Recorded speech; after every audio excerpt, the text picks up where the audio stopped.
نحمده ونصلي ونسلم على أشرف الأنبياء والمرسلين أما بعد فأعوذ بالله السميع العليم من الشيطان الرجيم من همزه ونفخه ونفثه يا أيها الذين آمنوا لا تأكلوا أموالكم بينكم بالباطل۔ قرآن مجید کا 5واں پارہ، اس میں سورۃ النساء ہے جو اگرچہ چوتھے پارے سے شروع ہو رہی ہے۔ یہاں پہ آیت نمبر 24 سے لے کر آیت نمبر 147 تک 17 رکوع کے اندر سورۃ النساء اس پارے میں موجود ہے۔ سورۃ النساء آگے چھٹے پارے میں بھی چل رہی ہے،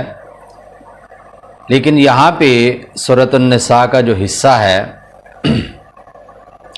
اس میں اللہ رب العزت نے سب سے پہلے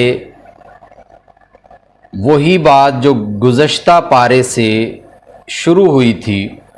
اس کو ایک عمومی اور جامع انداز دیتے ہوئے حکم ارشاد فرمایا ہے، یعنی کہ وہاں پہ تو یتیموں اور بیواؤں کے حوالے سے بات تھی کہ ان کے مالوں میں خیانت نہ کرو،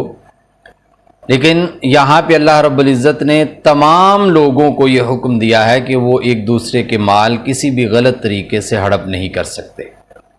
چاہے وہ رشوت ہو، چاہے وہ فراڈ ہو، چاہے وہ چوری ڈاکہ ہو، دھوکہ ہو، سود ہو، کوئی بھی ایسا ذریعہ جو کہ اسلام کی نظر میں غلط ہے، ناجائز ہے، باطل ہے، اس کا نتیجہ کیا ہونے والا ہے؟ فَسَوْفَ نُصْلِيهِ نَارًا، کہ اس کی وجہ سے لوگ جہنم میں چلے جائیں گے۔ اگر کوئی کسی کا مال ہڑپ کرتا ہے تو اس کے نتیجے میں بخاری شریف کی ایک روایت کا مفہوم بھی یہی ہے کہ وہ جہنم کی آگ ایسے شخص کا ٹھکانہ ہے، اور اس کی وجہ یہ ہے، اور یہاں تک بھی ارشاد ہے حدیث کے اندر کہ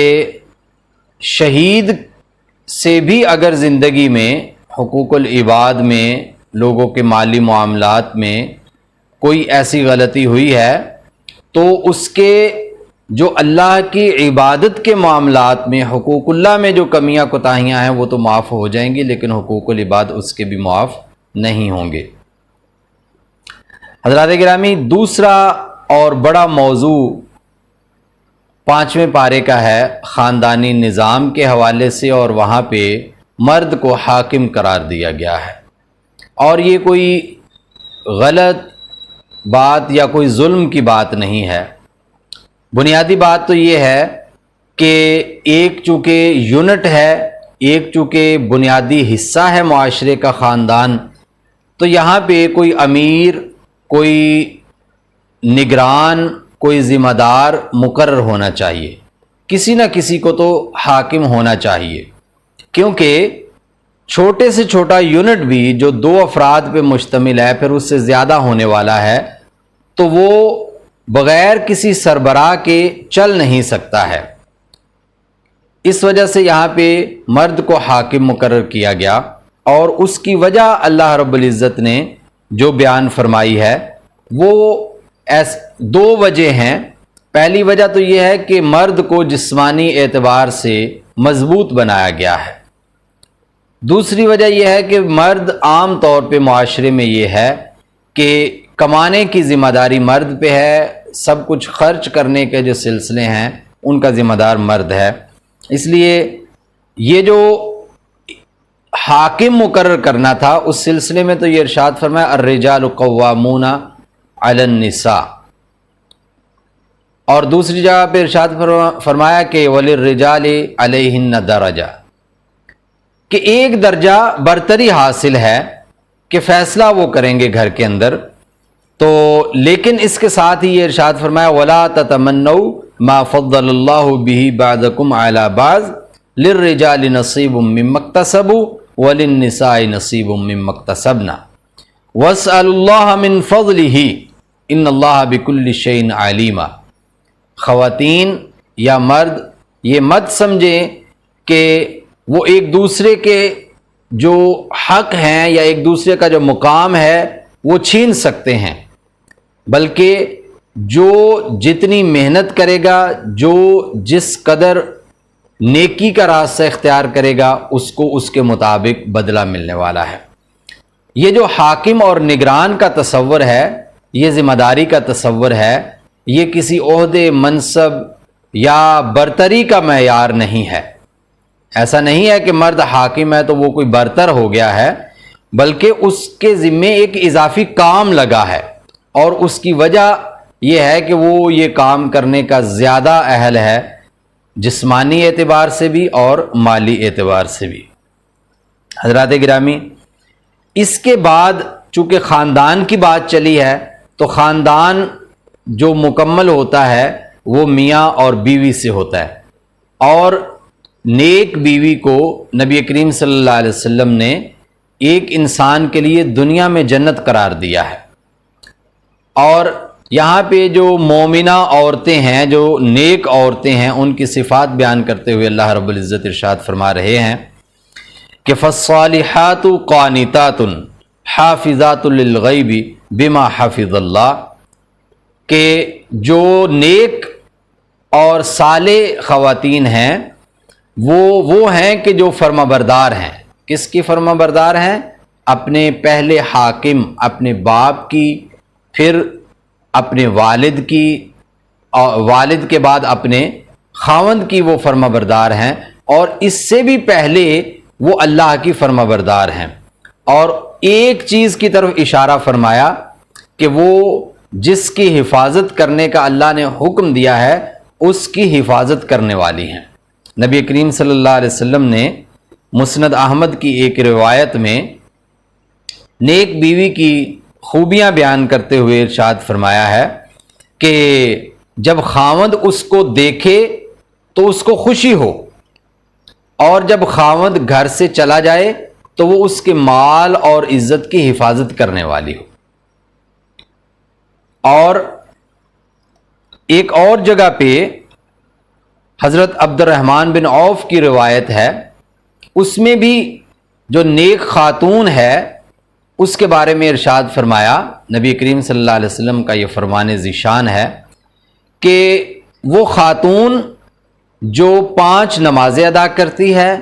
اپنے خاوند کی فرما برداری کرتی ہے، اور اپنی شرمگاہ کی اور اپنے خاوند کے مال کی حفاظت کرتی ہے اس کی غیر موجودگی میں، اس کے بارے میں ارشاد فرمایا کہ جب وہ فوت ہوگی تو اسے یہ کہا جائے گا کہ وہ جنت کے جس دروازے میں سے جنت میں داخل ہونا چاہتی ہے اس کو کھلی اجازت ہے۔ حضرات گرامی، جب یہ حقوق و فرائض کی، حقوق العباد کی بات ہو رہی ہے تو آگے چل کے دیگر افراد معاشرہ کے حقوق کی طرف بھی اشارہ فرمایا۔ اللہ رب العزت ارشاد فرماتے ہیں کہ وَبِالْوَالِدَيْنِ إِحْسَانًا وَبِذِي الْقُرْبَى وَالْيَتَامَى وَالْمَسَاكِينِ وَالْجَارِ ذِي الْقُرْبَى وَالْجَارِ الْجُنُبِ وَالصَّاحِبِ بِالْجَنبِ وَابْنِ السَّبِيلِ وَمَا مَلَكَتْ أَيْمَانُكُمْ۔ بہت سے افراد معاشرہ سے ہمارا رشتہ، ناتا، تعلق زندگی کے مختلف ایام میں، ماہ و سال میں، ادوار میں قائم ہوتا ہے۔ سب سے پہلا ہمارا رشتہ اپنے والدین کے ساتھ ہے، پھر رشتہ داروں، دیگر رشتہ داروں کے ساتھ ہے، اس کے بعد ہمارے ہمسائے ہیں، اور پھر وہ ہمسایہ ہے کہ جو کچھ لمحات کے لیے، کچھ وقت کے لیے آپ کا ہمسایہ بنا ہے، اور پھر وہ ہمسایہ یعنی کہ مسجد میں آپ کے ساتھ کوئی بیٹھا ہوا ہے، کسی محفل میں، کسی شادی کی تقریب میں، کسی اور معاملے میں وہ آپ کے ساتھ بیٹھا ہوا ہے، یا آپ کی ملازمت کی جگہ پہ آپ کے ساتھ ہے وہ۔ اور اسی طرح سفر میں کوئی شخص جو ہے وہ آپ کا ہمسایہ بن جاتا ہے گھنٹے، 2 گھنٹے، 5-10 گھنٹے کے لیے۔ اور وہ طبقات جو کہ پسے ہوئے طبقات ہیں، غلام، لونڈیاں، نوکر، ملازم، فرمایا کہ سب کے ساتھ آپ کا رویہ کیا ہونا چاہیے؟ 2 باتیں، ایک بات کو چھوڑنا ہے اور دوسری بات کو اختیار کرنا ہے، تو معاشرہ خوبصورت ہو جائے گا۔ تکبر کو چھوڑ دینا ہے۔ اللہ رب العزت اس آیت کے آخر میں ارشاد فرماتے ہیں کہ اللہ تکبر کرنے والے کو پسند نہیں کرتے ہیں۔ یعنی کہ رشتوں ناتوں کو نبھانا یہ ایک ایسا عمل ہے کہ جس سے انسان میں انسانیت آتی ہے، اخلاقیات آتی ہیں، عاجزی و انکساری آتی ہے، اور تکبر اس سے ختم ہوتا ہے۔ تو تکبر کو چھوڑنا ہے، اور رشتوں کو نبھانے کا خوبصورت اور بہترین اصول احسان ہے۔ احسان کا مطلب ہے کہ ایک تو ہمارے ذمے ہے کہ ہم یہ کام کریں، اور احسان یہ ہے کہ ہم اس سے بڑھ کر حق ادا کریں۔ یعنی کہ اگر ہمارے ذمے یہ ہے کہ ہم کسی کو 100 روپیہ دیں تو ہم اس کے بجائے اس کو 105 روپے ادا کر دیں، تو یہ احسان ہے۔ کسی بھی کام کو جس حسن و خوبی کے ساتھ سر انجام دینے کا حکم دیا گیا ہے، اس سے بڑھ کر بہتر انداز میں اس کو ادا کرنا یہ احسان ہے۔ تو اگر معاشرے کے اندر خوبصورتی چاہیے، معاشرے کے اندر امن و سکون چاہیے، تو اس کے لیے بھی ہمیں یہ طریقے احسان اختیار کرنا پڑے گا۔ مزید آگے چلتے ہوئے اللہ رب العزت نے مومنین کو نماز کے سلسلے میں غسل کے احکام یہاں پہ بیان فرمائے ہیں۔ فرمایا یا ایھا الذین آمنوا لا تقربوا الصلاة وانتم سکارى حتى تعلموا ما تقولون ولا جنبا الا عابر سبیل حتى تغتسلوا۔ فرمایا کہ نشے کی حالت میں نماز کے قریب نہیں جانا۔ یہ شراب کو اور نشہ آور چیزوں کو حرام قرار دینے کے سلسلے میں دوسرا حکم ہے۔ پہلے حکم میں صرف اتنا بتایا گیا کہ فیہما اثم کبیر و منافع للناس، کہ نشے میں لوگوں کے لیے گناہ بہت زیادہ ہے، اگرچہ اس کا کچھ فائدہ بھی ہے۔ اور یہاں پہ فرمایا کہ نماز کے قریب مت جاؤ نشے کی حالت میں۔ اور تیسرے نمبر پہ شراب کو، جوے کو، دیگر چیزوں کو حرام قرار دیا گیا۔ لیکن یہاں پہ ایک اور بات ارشاد فرمائی کہ اگر آپ جنبی ہیں، یعنی کہ آپ نے اپنی بیوی کے ساتھ مباشرت کی ہے، یا کسی بھی وجہ سے آپ جنبی ہو گئے ہیں، جائز یا ناجائز وجہ سے، تو اس صورت میں آپ نماز کے مسجد کے قریب نہیں جا سکتے۔ ہاں اگر ایسی کوئی مجبوری ہے کہ مسجد سے گزر کے جانا پڑے گا تو گزر کے جا سکتے ہیں، اور غسل کرنے کے بعد ہی آپ عبادت الہی کی طرف واپس آ سکتے ہیں۔ اور بالخصوص نماز کے حوالے سے یہ بات ہے۔ اور چونکہ اسلام دین فطرت ہے، تو بعض دفعہ یہ معاملہ ہوگا کہ وضو نہیں ہے یا غسل کرنا واجب ہے، تو پانی میسر نہیں ہے یا پانی استعمال نہیں کر سکتے بیماری کی وجہ سے،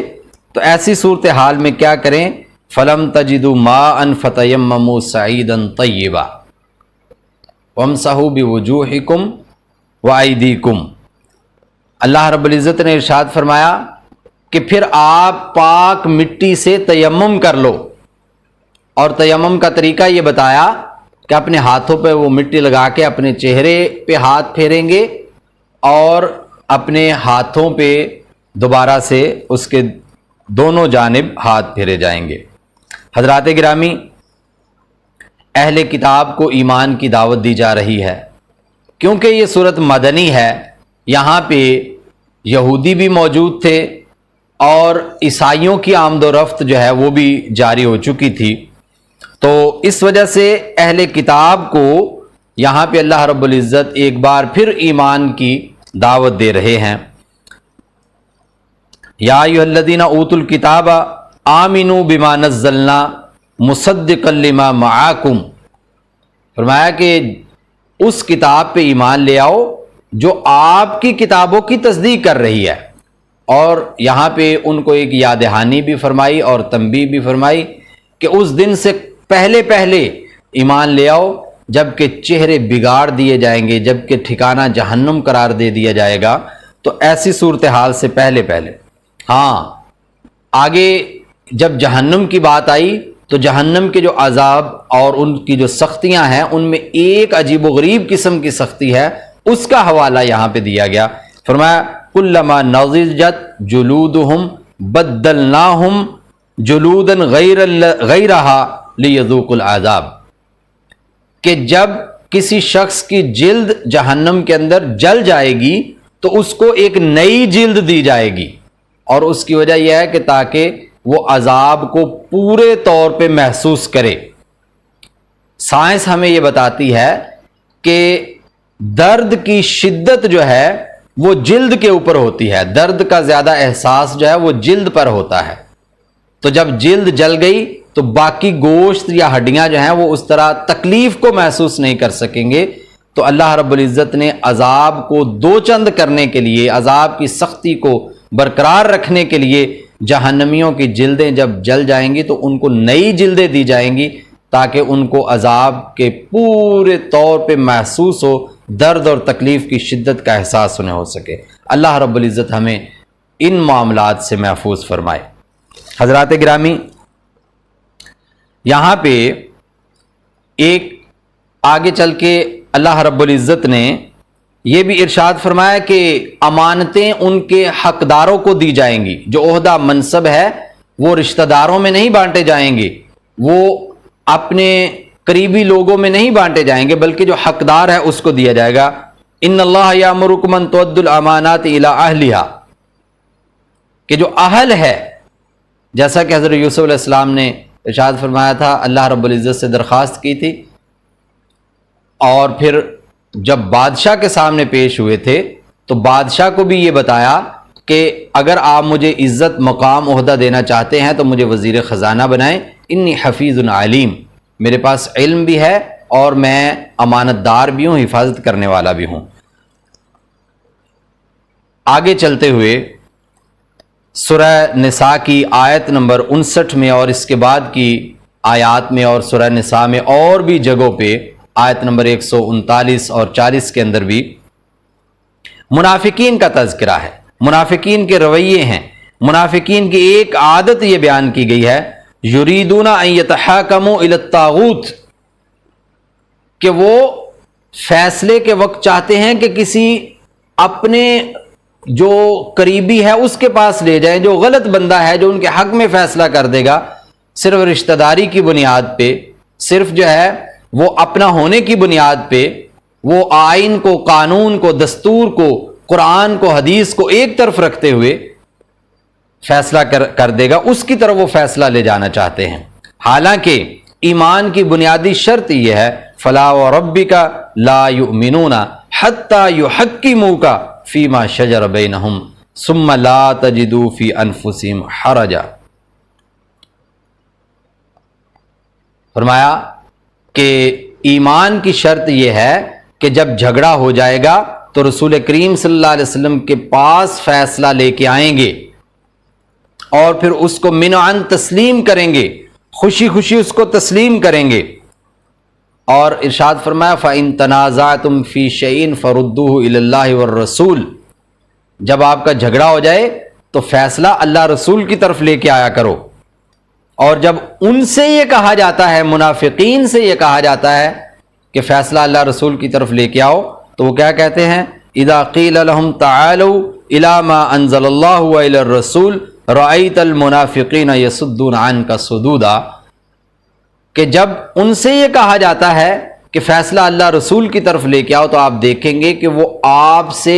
پیچھے پیچھے ہی بات کو روکنا چاہتے ہیں، وہ چاہتے ہیں کہ آپ کے پاس معاملہ نہ پہنچے اور اس سے پہلے ہم کسی طریقے سے اس کو حل کر لیں۔ اور منافقین کی بہت سی علامات یہاں پہ ذکر کی گئی۔ ایک علامت یہ کہ وہ کافروں کے ساتھ دوستیوں پہ فخر کرتے ہیں، اس کے بڑے فوائد گنواتے ہیں، دوستی نہ کرنے کے بڑے نقصانات گنواتے ہیں۔ اور دوسری ان کی علامت یہ بیان کی کہ وہ دین کا مذاق اڑاتے ہیں۔ تیسری علامت یہ بیان کی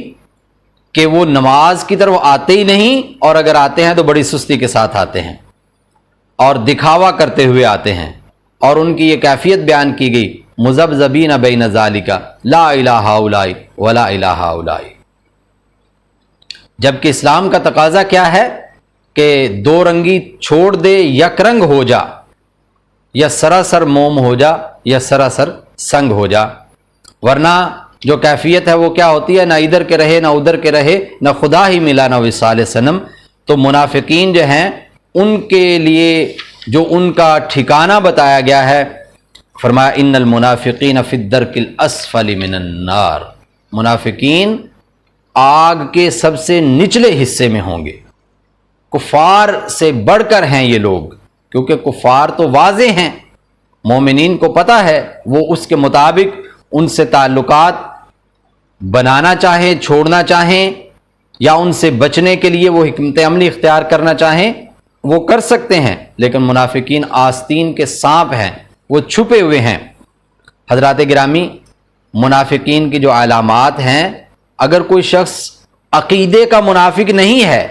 لیکن وہ علامات اس میں پائی جاتی ہیں تو پھر بھی وہ منافقین کی فہرست میں ہے،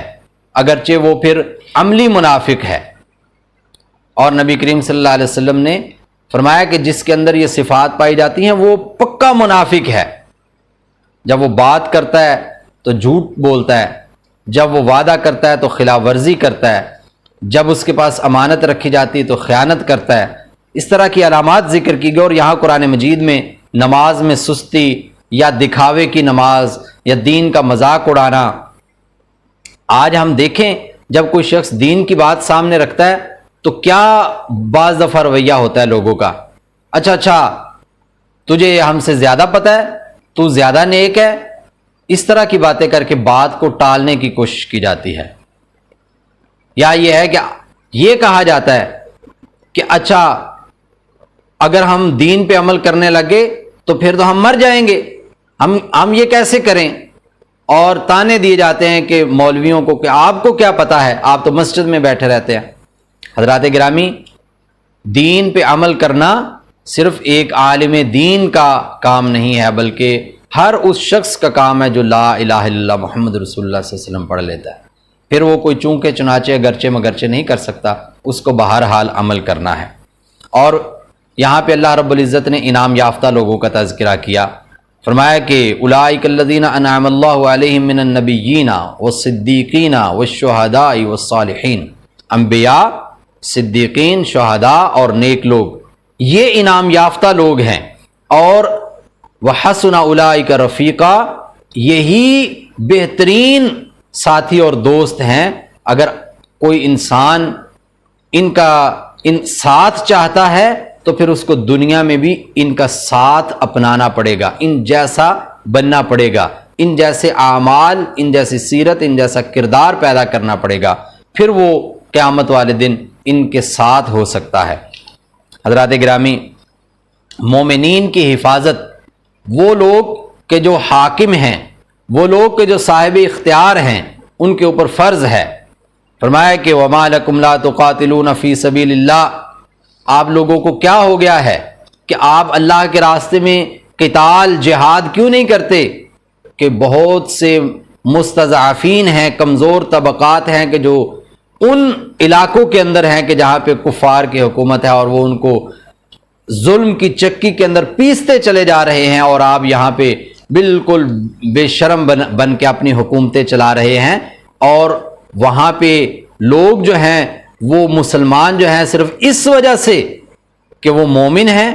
صرف اس وجہ سے وہ یہ کہتے ہیں کہ اللہ ایک ہے، اس وجہ سے ان پہ ظلم ہو رہا ہے اور آپ یہاں پہ اپنا اقتدار انجوائے کر رہے ہیں.